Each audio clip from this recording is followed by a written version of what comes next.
next speaker is Andrew McLeod, who is the CEO of the Committee for Melbourne. He has a remarkable CV. I won't read it all to you. It'll take all the time. He's got a lot of free speech. But background includes Red Cross, United Nations, lots of humanitarian work, including in the investment sphere, and political risk analysis.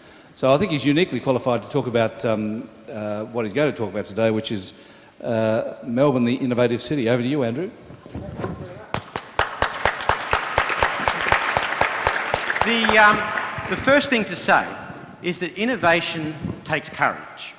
And it reminds me of a story. I saw three army generals, one from Britain, one from the United States and one from Australia, betting each other about whose soldiers have the most courage. And the British general said, well, tally-ho, it's the Brits. Watch this. Jonesy, run up to the top of the building there, will you, boy, and jump off the top. And Jones said, sir, and ran up the top and jumped off the top.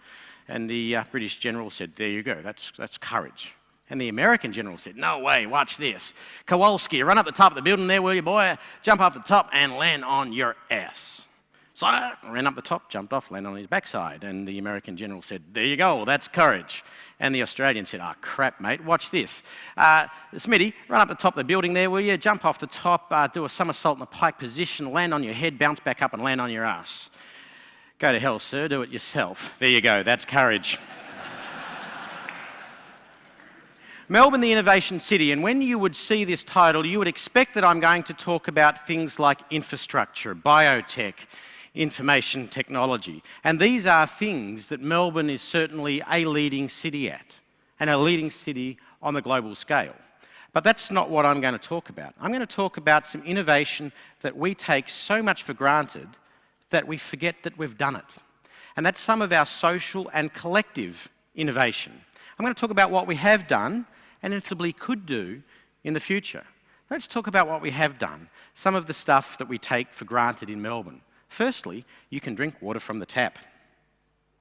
Because if innovation is something different, something new, something unusual, then we've got to remember that 80% of people on this planet can't drink water from the tap.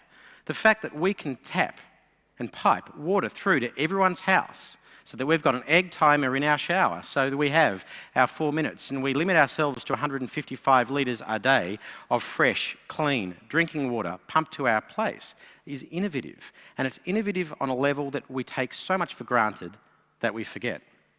Another innovation that we take for granted and forget is the MCG. Being a Collingwood supporter, I love the home of football. Being a Collingwood supporter, I know that we're going to drop the ball sometime between now and September 25, because we always do. 1977, 1979, 1980, 1981, now I won't go on. But the MCG, think about it. In how many other cities in the world can you take 80,000 people, cram them into a stadium, mix them all up together, passionately supporting one team or the other, and at the end of the day everyone goes home without flares, violence or riots? And next time you're at the MCG, as you leave, have a look at how many 12, 13, 14-year-olds are in groups, unsupervised. In how many cities in the world could a 14-year-old go up to mum and say, hey mum, I'm going to a mass public event with 80,000 people and no adult supervision. And mum says, see you when you get home. We take it so much for granted that what we have done in the innovation space as a collective is unbelievable. What we've created in this society is so powerful. In the Committee for Melbourne, we released a report a few months ago, Shaping Melbourne, looking at the future and where we want to go with our infrastructure, with our governance and with our society. And there's a line in this report, and the line is, Melbourne marks the beginning of its current improvement from 1990, when we were voted the world's most livable city. And it's a line that people take for granted and they just read through it. But let's unpack that for a second. We mark the beginning of our improvement from when we were voted the best. In other words, we don't hold ourselves collectively to a standard of the top 10 cities in the world. We don't collectively hold ourselves to a standard of the top 1. We hold ourselves to a standard where we say, now that we've got to number 1, let's get even better still. Let's take our public transport. It is without a shadow of a doubt the weakest point of our collective infrastructure. But I challenge you to name more than 10 cities in the world that have a better one. You can pick 4 pretty quickly, you can struggle to 6 or 7, but really start to think beyond 10. And that's our weak point. So before I talk about innovation into the future, I want us to start really recognising how far we've come and what we've done as a city and a group and how good we are. We are so bad in Australia at giving credit where credit's due. The tall poppy syndrome we use for individuals but also us as a collective. Having come out of a federal election campaign and soon to come into a state election campaign, of course we're used to negativity. That's the way our politics works. We're bad at this, we're bad at that, we're bad at this. But I say to you, we need to innovate. We need to move beyond those public messages that are given to us and say, hang on a minute, no, we are good at this, this, this and this. We just want to get better at this, this, this and this. Like Melbourne, a lot of people say, is an unsafe city. I work near the corner of Spring Street and Flinders Lane. I live in Docklands. I walked home late last night down Flinders Lane. Along that really dangerous corner, Elizabeth Street and Flinders Lane, I turned left and then went to that really very dangerous corner, Flinders Street and Elizabeth Street, and kept on walking home. Not a problem. Yes, there are issues of social dislocation and cohesion that we need to address. Yes, there are issues of violence that we need to address. But when anyone says to me, oh, we're a violent city, it's like, I'm sorry, but I did live in Kabul and I did live in Kigali, and I think that's a ridiculous statement. And we need to give ourselves credit where credit's due. So what about looking forward? Where can we innovate in the space where the world is changing at the moment? Because I think we're in a really interesting historical convergence point between 3 things. There is a growing dissatisfaction with the public sector delivery mechanisms of aid and development. We've been pumping billions of dollars over years into countries like the Democratic Republic of Congo, and it's still poor. We have a growing professionalisation in community investment and corporate social responsibility programs coming out of the private sector. Many global leading companies are based here in Melbourne, and I'll come to that in a second. And the third point is we've got a growing demand from Generation Y to have a social outcome as part of their work. The city that grabs that convergence space first and innovates around that understanding and comes up with a plan to go forward and how we can really manipulate that space in a positive sense is a city that can brand itself well into the future. And how well is Melbourne planned at this? How well have we already innovated in this space? When we talk about Melbourne, we love to say that we are the #1 city for sport, we're the #1 for food, we're the #1 for culture. If you hear the Premier sometimes, he says we're also the #1 for romance, although I'm yet to see that. But we are also the #1 for corporate social responsibility, philanthropy and humanitarian affairs in Australia. But we never brand ourselves that way. Think about it. All the big national NGOs, World Vision, Save the Children, the Australian Red Cross, Oxfam, are all in Melbourne. They're not in Canberra. The big philanthropic funds, the Pratts, the Smorgons, the Myers, they're here, not in Sydney. And the global corporate social responsibility of BHP, Rio, ANZ, NAB, Optus, Telstra, SKM, is all in Melbourne. So we are, and we should have, as part of our brand image, the philanthropic corporate social responsibility and humanitarian hub of Australia. And suddenly we can see that we've got a legitimacy in this convergence point that I was talking about. And how big is this? Is this just a little fluffy thing we have on the side? Let's think about it. BHP Billiton spends 1% of pre-tax profit on community investment programs worldwide. That's $200 million a year. That makes BHP Billiton the 3rd largest development agency in Australia, larger than the Red Cross. 5 companies the size of BHP Billiton spend $1 billion a year. That's the same budget as the United Nations Development Programme. In other words, it only takes 5 companies to spend the same amount of money as the international organisation we rely upon to bring the world out of poverty. It's amazing. The top 100 companies in the world spend $15 billion a year. That's the same budget as the entire United Nations system, including all peacekeeping and political affairs. As a marketplace, it's $59 billion a year, and we don't give it credit as a collective. We still think the way to bring the world out of poverty is double foreign aid. The Democratic Republic of Congo gets 80% of its revenue, the government, from foreign aid. And what does it do with that foreign aid? it represses the people. Surely instead of talking about doubling foreign aid, we should be talking about doubling aid and development effectiveness. And in most areas of the economy, we don't like seeing a monopoly.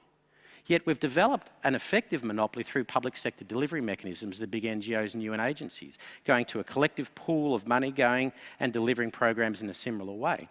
So rather than poo-pooing the private sector's involvement, surely we should be having a look at A, how big they are, what they're already doing, and start to give credit where credit's due. For example, back to BHP again. Around Mosul and Mozambique, they run an anti-malaria campaign that's reduced adult malaria infections from 74% of the population to 17% of the population. It's warm, it's fluffy, it's good kumbaya singing corporate social responsibility crap. And it makes good, sound financial sense because the reduction in absenteeism in the workforce caused by the improved health has increased the productivity of their asset by an amount higher than the cost of the program itself. That's innovation. That's out of the box. That's creating a brand new paradigm. Because up until today, you all thought, I think, that the way of bringing the world out of poverty is to rely on the United Nations and big NGOs. And I'm saying we need to strengthen and encourage the UN agencies and NGOs, but create a competitive parallel system that's invested in the success of the program. We need to change our mindset from development aid, the handout mentality, to development investment. And if you're not comfortable with that, think about this. We look at Muhammad Yunus and Grameen Bank, and we think the microcredit stuff that he's done is great. What he has done is he's legitimised incentivisation at the micro level. What we now need to do is legitimise incentivisation at the macro level. Because if we can coordinate that top 100 companies in the world community investment and share knowledge between each of them and make all of their community investment better, surely the whole world gets better as a result of that. And doesn't Melbourne have a unique opportunity to grab this? Shouldn't we be looking at this as part of our brand image Melbourne? If we are the philanthropic corporate social responsibility and humanitarian hub of Australia, why can't we examine this convergence point between those three things and stand up and say, we will be the global expert at this. We will create the new paradigm into the future around how we can foster the public sector and private sector together to look in at development investment as well as development aid. Why can't we in Melbourne become the private sector version of Geneva? Why can't we at the global level turn around and say, if you want a public sector delivery mechanism, Geneva. You want a private sector delivery mechanism, Melbourne, and bring these two together. Because when we pull out the names of global cities off our tongues, we think New York, a city in the millions. London, a city in the millions. Geneva, a city of less than 400,000. Why isn't Melbourne up there on those names? Because we've not decided that we could. So a challenge that I put to you to begin to think about, to innovate, innovation truly breaking a paradigm. We can continue to innovate in biotech, and we should. And we can continue to innovate in health, as we should. We can continue to innovate in business, as we should. But we have some of the global leading players in capacity building and developing economies through their programs. Do you know ANZ? There's a whole bunch of financial literacy programs in Cambodia. Inherently logical, it sounds nice and warm and fluffy, but also, as they put it, is we like to do financial literacy programs because then we can sell financial products. It's much better for us as ANZ Bank to sell a product to a knowledgeable customer rather than a stupid customer, because a stupid customer will default on the debt. We want people that don't default on the debt. So there is a natural instinct in the community when we talk about the private sector being involved, is they're only doing it for them. I want you to break the paradigm in your own minds and say, no, there is actually a legitimate place, there is actually a legitimate role, and legitimizing incentivization at the macro level is just as good as legitimizing incentivization at the micro level, as Muhammad Yunus did with Grameen Bank. I want us to make Melbourne the global expert of these three convergence points. I want us to be a truly innovative city and break a paradigm and build a brand image on us that will allow us to move forward, to steal Julia's phrase. Every time I'm saying moving forward nowadays, I think of Julia Gillard, so I really want to have a hard talk to her next time I see her, next time make it a different phrase. But we can really grab this nettle. But it takes all of us to look into our community and society, look at what we've created together already in a very harmonious space. 4 million people in a rather large geographic spread from all sorts of cultures in the world. We are the global working example where you can come together in harmony with things. I'm guessing that's me. So let me wrap up. Innovation is something new. It's breaking a paradigm. The paradigm that I want you to break is the public sector delivery mechanism is the only way to do aid and development. It's not. It should be a component part, but we should build on our expertise of the private sector getting involved and make Melbourne the private sector version of Geneva. That's the innovation I want us to do moving forward. Thank you very much.